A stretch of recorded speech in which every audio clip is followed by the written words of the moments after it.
Welcome to Getting Rich Together, the show for successful women who are looking to take their financial futures to the next level. I'm your host, Shama Bunton. When I started my wealth building journey, nobody knocked on my door to give me all the answers. So I want to talk to the experts who've done it and bring the answers to you so we can discover the right opportunities that will help us achieve the financial futures we've always dreamed of together and have fun doing it. So let's dive into this episode and start getting rich together.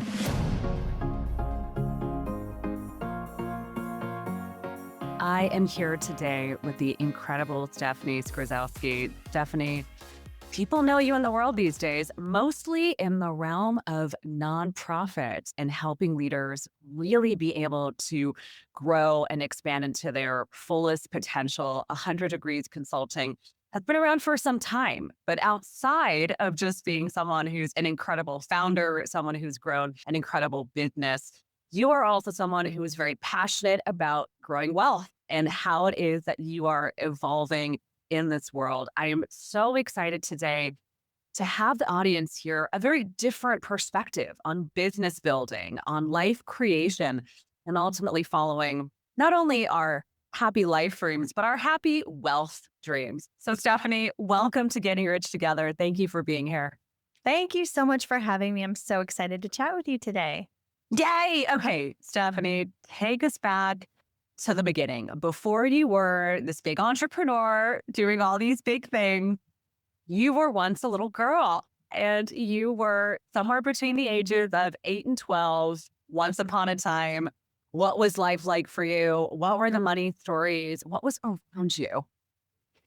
I was the child entrepreneur. So I was also a library girl. So we would go to the library every single week. And almost every single week, I would take out the same book. And that book was called something like 101 Money-Making Ideas for Kids. This was legit one of my favorite books to get out of the library. And I would pore over that every single week and figure out what would the next thing be that I could do to make money. And so some of the things that I did were I ran a neighborhood day camp during the summer for all of the kids in the neighborhood. They'd come to my house. I had a whole schedule with activities and things that we would do. And I would pay, their parents paid me like good money to watch their kids for half the day during summer break. I had a birthday party company where my friend and I would throw birthday parties for kids. There was dog walking and odd jobs and babysitting. And we used to collect seashells when we would go on vacation and then paint them with nail polish and then sell them as ashtrays. I'm like dating myself a little bit here. So selling ashtrays painted with highly flammable nail polish. Brilliant, but like we made money. So yeah, I was the kid that was constantly coming up with some business idea, recruiting my friends into it. Nobody was ever like as excited about it as I was, but I was always into some sort of money-making scheme. And so it was like, let me do this and ask for forgiveness later? Or how did you sort of get your parents to say, you know, this nail polish on these ashtrays is a great idea? I think it was just like, she's busy, she's occupied, she's not harming herself or anyone, at least right in this moment. So let's just let her do her thing. Like, she's a smart kid. She'll figure it out. Yeah. So as far as I know, no one was harmed with the ashtrays. I'm fairly certain, you know, when we were selling these seashell ashtrays on the side of the street, like nobody was actually using them, right? It's your kid. Here's $1. Good job. Let me toss this in the trash. You know, it's so funny. One time my husband and I were driving around the neighborhood and someone was selling lemonade and we're like, you know, we don't really want the lemonade. We'd rather just make a donation. But we felt very compelled because we're like, well, we didn't want to just give the kid like an A for effort. We had to transact on the lemonade, but we had no intention of drinking that lemonade.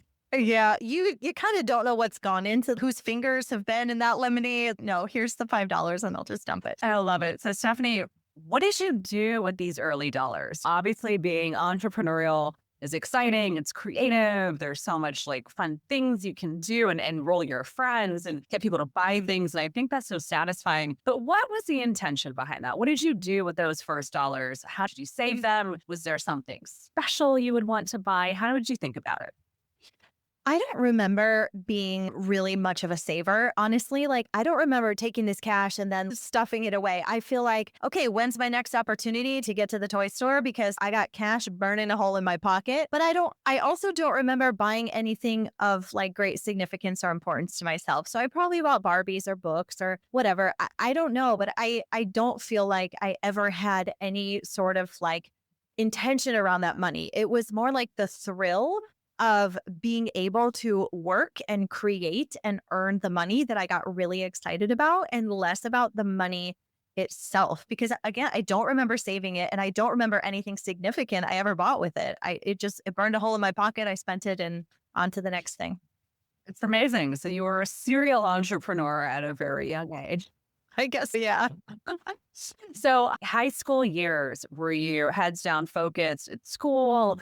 Were you taking up any part-time jobs? What was the conversation at home? How did you guys look at money as a family? Yeah, that's a great question. So, my parents got divorced when I was 9 years old. And I was pretty like removed from that, in that I don't remember like fighting or anything like that. It was like mom and dad are married, and now mom and dad are no longer married. And so we started having separate lives, really, with mom, separate lives with dad. And I don't honestly remember a lot of conversations around money ever coming up. It was this neutral thing. It was like we had what we needed. I do remember my mom taking us school shopping and saying, okay, you have $100. I will give you $100 towards whatever clothes or shoes you want to get for the school year. Anything beyond that, you need to use your own money or you can't get it. So there were limits and parameters and things, but it wasn't like there was just not a lot of talk of money in my house. But I do remember the minute that I was legally able to get a job outside of just babysitting and things. I think it was 15 years old in New York State. I was like, literally the day I turned 15, I'm like, take me out to start applying for jobs. I want a job. And I think it was just that like craving for my own thing, for independence and just to be out in the world, that I got really excited about. And so my very first job was at the dollar store. And I took such pride in that job. I was like, this is the cleanest, neatest, tidiest dollar store that anyone has ever seen. Like, I took a lot of pride in my job at the dollar store. And then I was like, well, I think I have some extra time. Let me get another job. And so I worked just like alphabetizing medical records at a local doctor's office. And from that point on, I always had at least one, often two. Did I ever have three jobs? Maybe, all throughout college until I got my first real corporate job after school. So it was always about that. I really found my purpose in working. I took a lot of pride in the work and again, back to the money conversation, it wasn't like money felt particularly tight at home, or that there was a lot of, or even that there was a lot of value placed on money. For me, I felt really the value in the work, which is, I don't know, I haven't really thought about this before.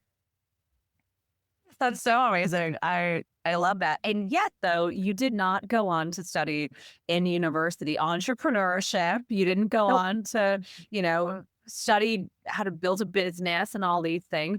You decided to study something very different. And so, what informed your decisions for what you studied and the launch pad for yourself early in your adulthood?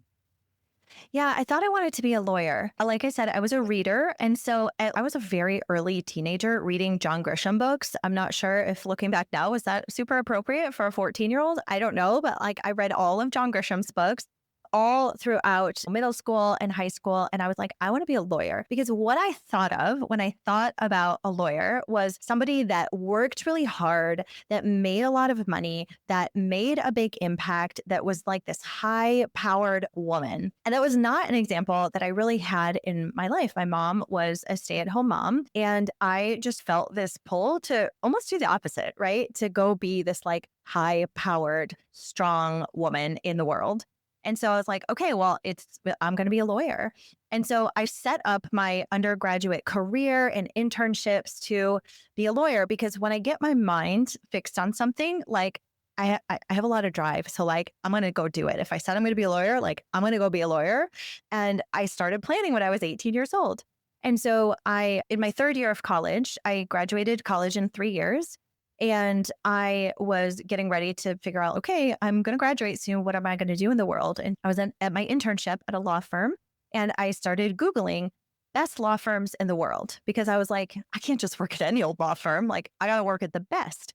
And so the number one Google result was a law firm called Skadden Arps, and their address was 4 Times Square, New York, New York. And so they're literally right on 42nd Street in Times Square in Manhattan. And they had this opportunity for legal assistants for basically graduates to come in and be a legal assistant for 2 years before then they would go to law school. So I was like, perfect.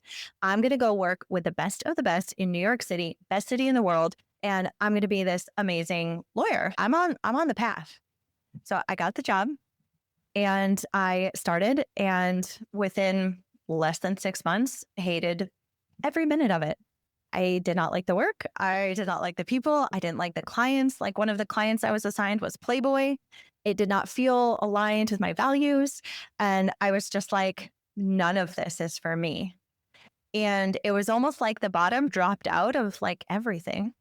Like, Wow. Especially Stephanie, you being this young, very clearly thought out planner who has like a specific vision, who you're like that you're looking to execute. So like, what a shock to the system to be like, I thought I had this all figured out, and holy bananas, this is not anything like I thought it would. And also, you know, God bless you for having the wherewithal to say this doesn't feel right, because I know tons of women who stuck it out in these jobs for 10 years because it's the money and it's the this and it doesn't feel right, but it's like they're still doing it. So continue, please. But wow, like what an incredible thing to have happen so early on.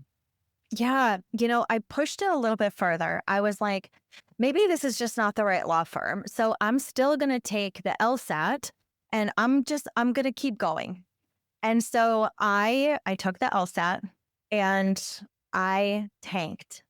And I think it was there that I was like, okay, I'm done. Because in high school, I was a really good test taker. And I took the SAT like 2 years early just for fun. Because I was like, oh, let me just see how I could do. This is so fun. And I did so well that I never took it again. I took it in like ninth grade and never took it again. And so I was like, I'm a good standardized test taker. And when the LSAT I tanked, I was like, okay, this is just not for me. So then I finally stopped pushing, but I didn't know. I didn't know what in the world I could or I should do. I left the law firm and I felt like I was floundering a bit in these entry level random jobs. I worked for Deloitte for a year in some back office function that I was like, this is not it.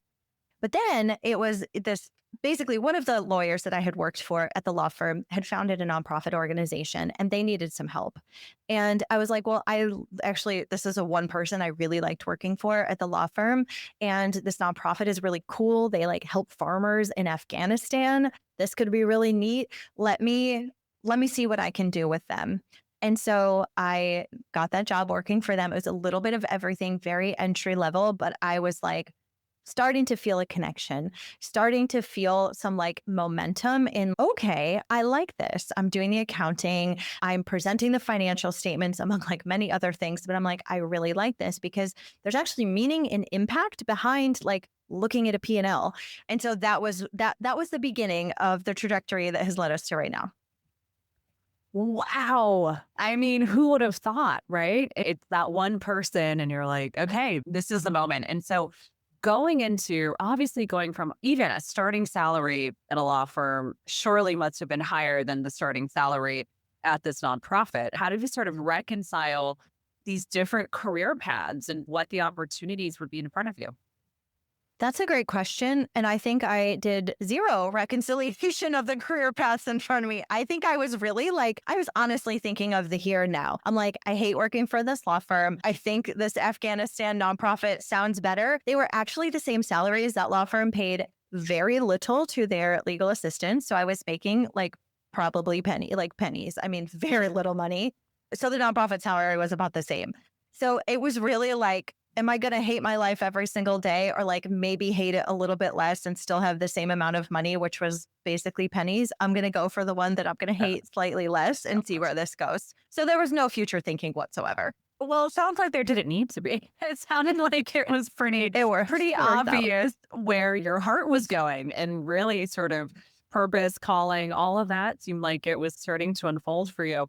You Mhm. had a very successful career moving up within the nonprofit spaces and had the opportunity to work for a variety of powerful organizations, creating a lot of change. As you were progressing through your career, talk to me a little bit about not only your experiences within the nonprofit sector, but specifically as it related to, let's say, the salaries you were earning and negotiating and making sure that you were able to sort of provide for yourself. And one of the narratives that I often have heard around folks in nonprofit is that there's a bit of guilt in taking higher salaries and sort of wanting to make more money, but also wanting to make sure the organizations and the people you're serving, there's a little bit of a tension there.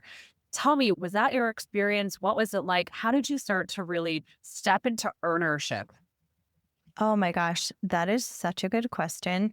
I'm obsessed with this topic because I was one of those people. I was like, I really want to do this work because the impact is really important to me. Also, like, I'm not interested in being a martyr for the mission. Like, sorry, I don't want to be driving a crappy car for the next 30 years. I don't want to have no savings account because I just care so much about this mission. Like, why can't it be both? Why can't I make money and also care about this mission? That is not the case.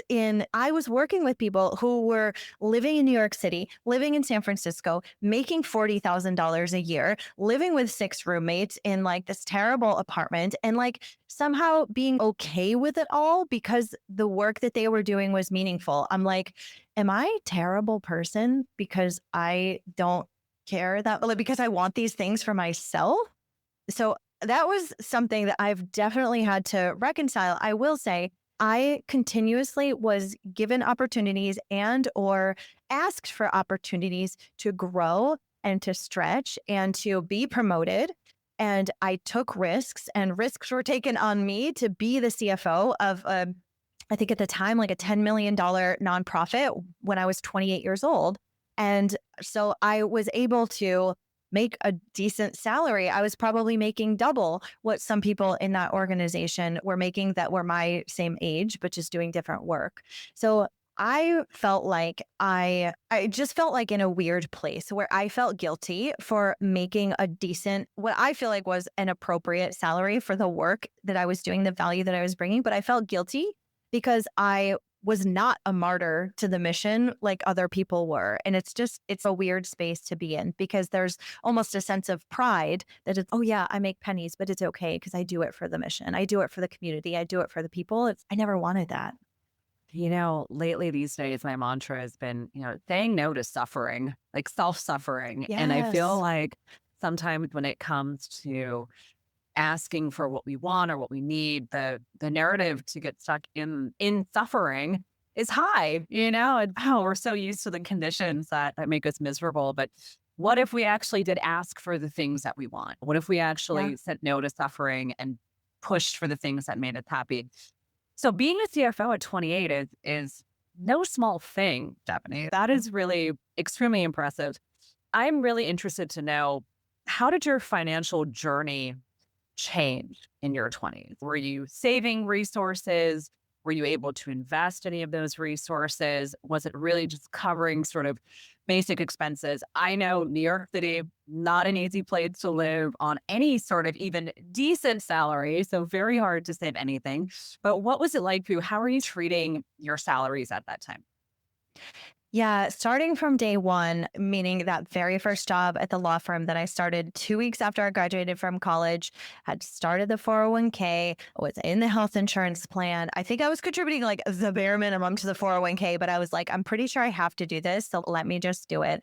And that obviously continued to grow. I always did what you were supposed to do with the 401k, but for many years, it was survival mode in terms of the money I was making and the living, my cost of living. And there was not a lot of splurges for many years. I didn't have a car. I didn't need one, but I was actually living in Connecticut. So I had a train ticket back and forth that was quite expensive. So for many years, there was nothing beyond a 401k.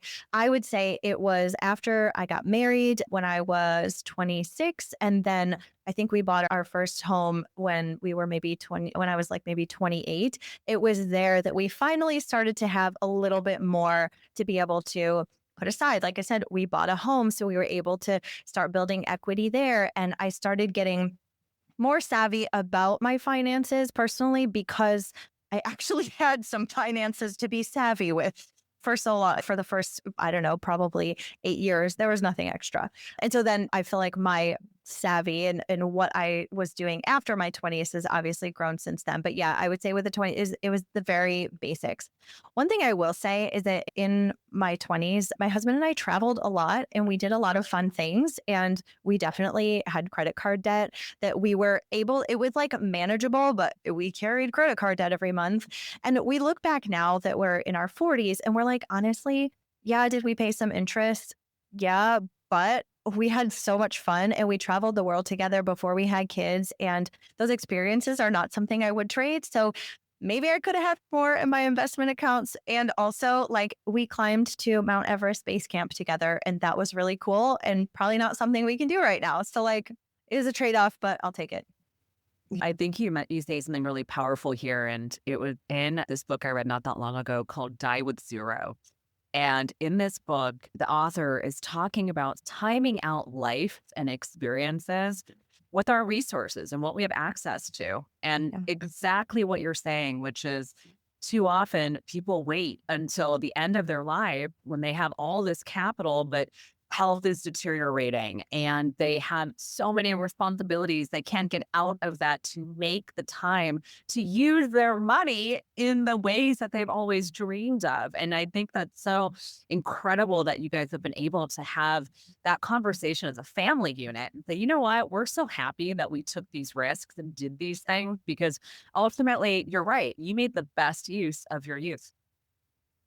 Yeah. And I feel like the earning power is now. So like I can make up for like my business is doing great. My husband's job, he's at a different level at this point. We can make up for what we didn't put away in our 20s. Like I'm not worried about that.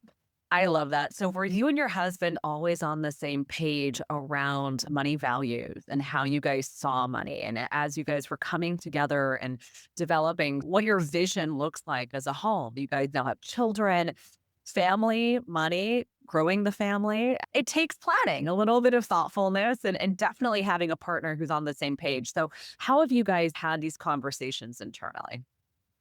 Yeah, I would say big picture. We've always been on the same page about what are our big long term goals for our lives together. And we've always been on the same page about that. But like kind of getting into the more micro, he is the spender. I am the more like responsible one. So he wants to go out and I don't know, I remember one conversation when we were in our 20s. He wanted to buy this like $300 designer sweatshirt. And I was like, do you really need that sweatshirt? And he's like, it's not about need, it's about want. I really want this sweatshirt. I was like, yeah, but you need it. If you don't need it, you shouldn't be buying this. He's like, why? I have the money. I want the sweatshirt. I'm like, but it's not practical. Those were some of our conversations. And like maybe to a degree now still, but like on a much bigger level. He wants a jet ski right now. And I'm like, dude, do we really need a jet ski? He's, no, we don't need it. I want one. I'm like, oh, but we don't need it. So I feel like it's that a little bit. But on the big picture things, he's like, yeah, if it wasn't for you, like we wouldn't have as much money in our investment accounts as we do right now. And like he's with the long-term vision. It's more of the day-to-day spending that he's more of the spender than I am. It's always so fun to hear like how couples talk about money, you know, and sort of the differences and where everyone comes together. So really, I mean, stepping into this phase of you becoming an entrepreneur is it's such an exciting moment, right? It's like this moment where you realize and you decide that you're going to take a huge risk. And obviously, as being someone who's fiscally conservative, risk sounds like something that might be a little bit more challenging. So tell me a little bit about the dominoes that fell to make you feel secure and confident, ready to take this risk. And how did you capitalize and start the business? What was this process like for you? Yes. So I think yeah, it's really interesting because I can see it all now. I'm like, oh, that's why I felt so comfortable leaving my job is because I built a business with a business model that is really strong and really sustainable, but I didn't realize that that's what I was doing. So, our business model is that we provide fractional CFO services to nonprofits. And so nonprofits stay with us for years. They pay us a fee every single month and they stay with us for a long time. And so we're never having to it's not like project work where we constantly are looking for new projects and looking for new revenue. Any new clients we get just stack on top of what we already have. And we don't have a lot of turnover or a lot of churn of our clients. And so when I started the business, I started by cold emailing nonprofit organizations whose missions that I really cared about personally and who did not have a CFO listed on their website. I was like, okay, you look like you might need a CFO. And so I started emailing their CEOs and executive directors saying, hey, this is what I do. I love what you do. Are you interested? Do you want to talk? And that's how I got my first handful of clients, about 4 clients. And then I kept doing those cold emails. I started getting some referrals as my name started getting out there. And I was eventually able to get to the point where my monthly recurring revenue was the same as my full-time job salary. And so that gave me the confidence that okay, number one, this business model works. There's actually a need for these services. I've proven it. Number two, I'm making the same amount. So let me leave the full-time job and go all in here. And I don't feel like it was super risky for that reason, the business model. And I had already replaced my full-time income. And so I felt really good about leaving. But again, I didn't really realize that that business model was helping me feel so comfortable and so that it wasn't a huge risk for me.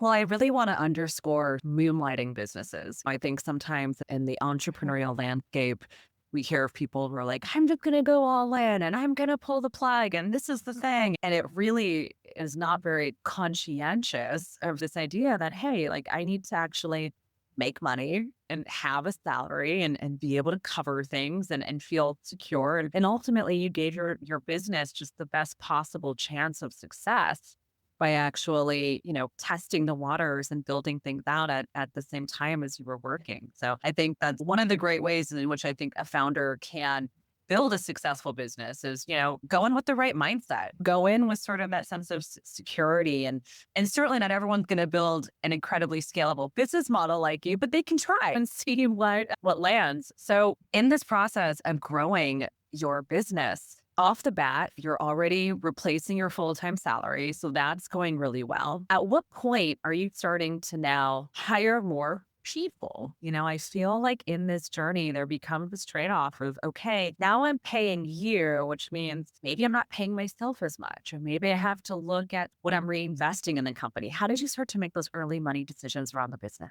Yeah, I came to a point where I was like, okay, I'm getting enough work coming in the door that I can't work anymore. And also, I don't really want to work anymore. So I'm faced with a choice. Either I turn them away or I bring on help. And I didn't actually at that time, I didn't really even see that as a choice. I was just like, oh, well, I can't turn them away. Yeah, let me just bring on some help. And so I started bringing on contractors to help me with some of the lower level work, an assistant to help me with some of the back end admin. Eventually, it turned that into full-time employees, which was a little scary, but really exciting. I felt like, oh, I'm a legit company now. I have W-2 employees. This is so cool. And my margins did take a hit, obviously. And I continued to pay myself the same salary. I paid myself like a lower salary, but that stayed consistent.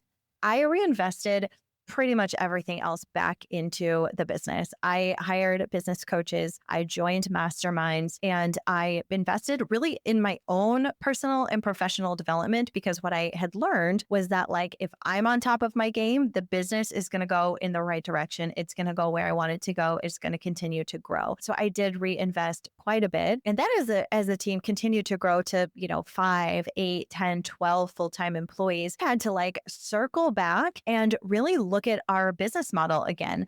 Are the prices that we're charging the right prices aligned with the value that we're providing? The answer was no, they were not. Are our salaries appropriate for the level of people that we're bringing on? We had to adjust those as well. And so we had to resize the financial model of the company because we hadn't looked at it in a while. We just sort of let it go on. And so it took us, I don't know, maybe 12 to 18 months or so to kind of reshape that business model so that the margins were back where they should be, so that I'm paying everybody what they need to be paid. I'm paying myself appropriately. I mean, there was definitely periods where I had several people on my team making significantly more money than I was because I was willing to like, okay, well, I'm good. I am privileged to have a husband that is able to provide for our family and do those kinds of things. So I could stay at that level while I continue to reinvest in the company. And I feel like in the last year, we've really right sized the financial model so that we do have the appropriate margin so that I can pay myself more and achieve those personal financial goals that I want to achieve. So it's been a journey and something that I've definitely had lots of lessons along the way. I was like, wait, I'm a CFO. How did we kind of like lose sight of what our margins should be for a little while there? I don't know how that happened. So in this process, and I love this term, right sizing the financial model, in this process of looking at these readjustments, was it because of a particular pain point? Was it because you were interested in making specific changes or shifts? Was it at a certain revenue marker and you were like, if we're going to hit this next marker, what were the motivations around saying, hey, we need to stop here and take a look? And also, hey, we need to stop here and allow for myself to catch up to where it is that you really belong. Yeah. So for a while, we started serving, when I started the company, we were just serving nonprofits. And then along the way, we started also serving small businesses. And so we were providing fractional CFO and bookkeeping services for small businesses as well. And we were serving like any type of small business. So we had product businesses, we had influencers, we had online course creators, we had brick and mortar store, like we had everything. And that side of the company was like not doing great. I couldn't find really good people to serve our clients. Our clients were like not super happy. Not all of them, but it just seemed like anytime there was a client that was unhappy, it was someone on the small business side. And that side of the business was way less profitable because we were working with these sort of micro businesses that were making a couple $100,000 a year. And so we were charging them, it's like a couple $100 a month. And so the profitability, that whole side of the business was not profitable at all. And so we really had to make a decision like, all right, are we going to put the time and energy? Are we going to invest the resources to fix this side of the business? Whatever that means. I don't know what the fix is, but do we want to do that? Or do we want to get rid of it? And I was talking this through with my business coach, and she was like, well, you're not just getting rid of it. You're not shutting it down. You're going to sell it. And I was like, oh, I didn't know you could do that. So we ended up selling our small business portfolio and only focusing on nonprofits. And it was really, that was the sort of the turning point for kind of turning things around, being able to really streamline our work, streamline our services, increase my compensation. And that was really the turning point. At this point, that was over 18 months ago, maybe about 20 months ago, that we sold the small business portfolio. And that was like the best decision. Wow. Okay. So holy bananas. Like some people wish that they could have the insight, the advice, hiring the coaches to help them get to that decision, let alone actually executing on it. What was your process? How did you figure out who to hire to help you give you this advice? Because obviously anyone else could have given it to you and it may not have landed quite the same, right? And having someone lead you to, hey, you can actually think about this creatively. So what was that process like for you? Yeah. So this was a business coach I, at that point, had been working with for about a year. And she is just like, I didn't hire her specifically to think about or help me problem solve through this situation. It was like she was a general business coach that I've been working with for a while. And I basically came to her thinking that we were going to talk about how to fix it. How do I fix this part of my business that's not working? That's what I thought we were going to talk about. She's like, well, do you really want to fix it? I was like, not really, because I don't know what to do. And I just don't even want to do it anymore. She's like, well, so don't. And I'm like, okay, cool. So we'll shut it down, say, January 1st. And she's like, you absolutely will not shut it down.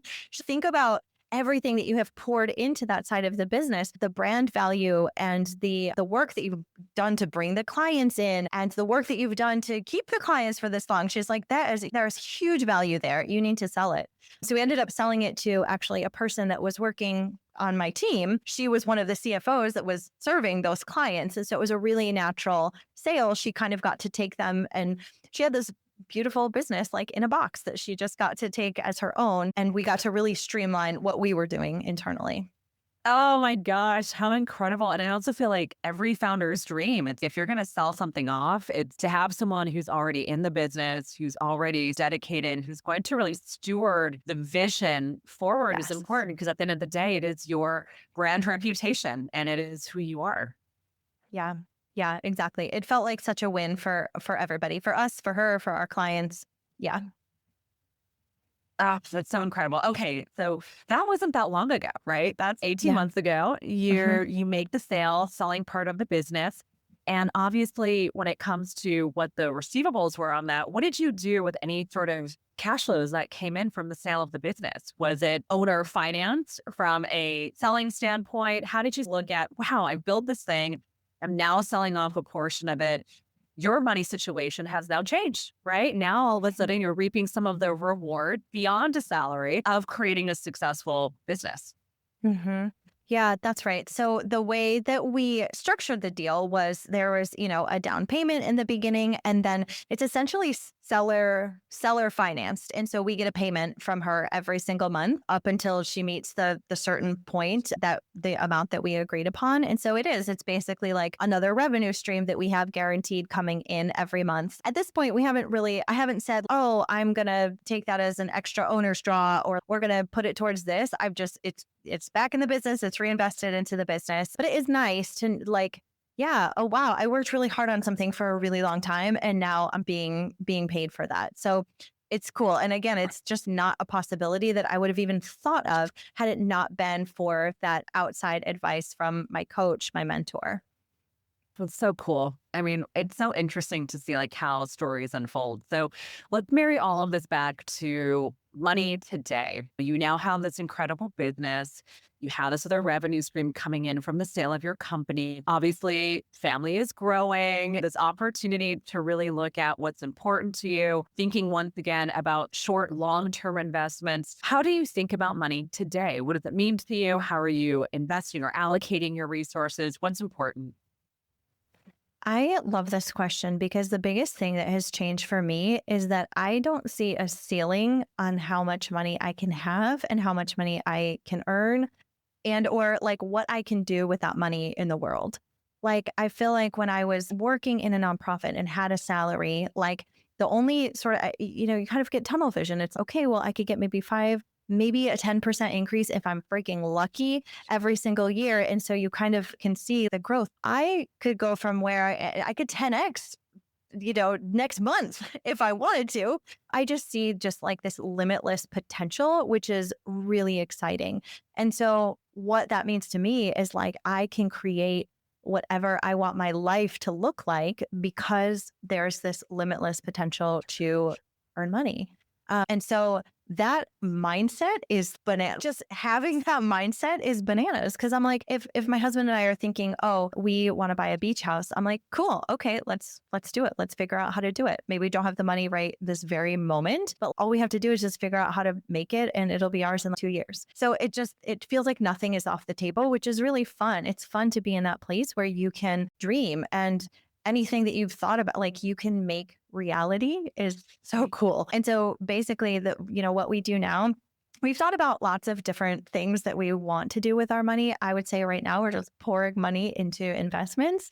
We have thought about building a little mini real estate empire and really gone back and forth on it. I get excited about it. And then I'm like, that seems like a lot of work. Can we just put it into our Vanguard accounts and not think about it? So we bought a lake house 2 years ago that we thought maybe we would rent out, use it as, a cash flow generator, but we've just really enjoyed using it ourselves. And it's our family lake home that we spend a lot of time at in the summer. And yeah, we don't really have any plans to rent it out. So I think we're keeping our finances relatively simple at this point. I don't know, maybe we'll try different things in the future. But right now, it's for me, I think about my business as like another arm of our personal finances. So my goal is to make our business as strong as possible, to have the best client service we possibly can, to have the best internal systems and processes that we possibly can, because at the end of the day, that is an asset with my name on it. I don't know if and when I will sell the company, but all we can do right now is to make it as strong and as profitable as we possibly can. And so that's where my focus is in terms of growth and money and all the things. Oh, I love it. Stephanie, come with me on a journey. You are in your early 100s and you are looking back on this big, glorious, beautiful life. That's obviously many, many, many years from now and decade. What does legacy look like? What is the impact you want to leave on this world? What are the ways in which you'll know, hey, I've done that? Oh my gosh, what a big, beautiful question. I'm like, I'm going to journal on this later. Well, I think that, I think about my children and my maybe future grandchildren and just letting them know that literally anything is possible for them, and being able to, help give them the skills, the knowledge, the mindset, the resources that they need to go out and create whatever lives they want for themselves. So I think about that all the time. That is just so important to me, is showing my girls, my two daughters, that like literally anything is possible and I'm going to help you. I'll help you get there. So I think that, and then maybe even more broadly, empowering women around financial independence, financial management, financial savvy, how important it is to understand your finances and to feel empowered to make money, because everybody can. I feel like everybody should. And then I don't know, there's probably some piece in there about nonprofits as well. There definitely is. That is like my life's work at this point, but really changing the face of the nonprofit sector and really ditching this scarcity mindset, having nonprofit leaders live in abundance, make not just a living wage, but a thriving wage, and really being able to have an impact on the communities, the people that they're serving inside their nonprofits, while also taking really good care of themselves, because we don't need to be martyrs to the mission. Yeah. Oh my gosh, I love that. I hope everyone who's in nonprofit can really just have that land with them. And also, I think you serve as such an incredible example of being able to build wealth, increase your earnership, be successful while also really supporting big, powerful missions that these companies have. And it's impressive and very inspiring. So Stephanie, obviously we've spoken a little bit about investing in Vanguard, investing in your business, buying a lake house, which is pretty juicy and fabulous. Are there any other ways that you love to spend your money that bring you joy? I love spending money on convenience. Honestly, I really do. We just started doing like a chef prepared meals because I cannot be bothered to cook during the week for my family, but I want to eat really nice, really healthy meals. And so paying for convenience, that is really important to me, so that I can spend time with my kids and I'm not like stressed out after working and having to put healthy food on the table. I also love to spend money on luxury travel. I've kind of gotten the I'm not going to fly overseas in economy anymore. And so I'm very willing to spend money. I feel like that's a little bit of like convenience and luxury at the same time. So spending money on experiences like that with my family is really important to me. Oh, I love that. And my last question, Stephanie, is really around what you're calling in right now. Our audience loves to support the powerful women who are creating change, making big things happen. This is your moment to ask, what is it that you are calling in? What is it that you need? How can we support you?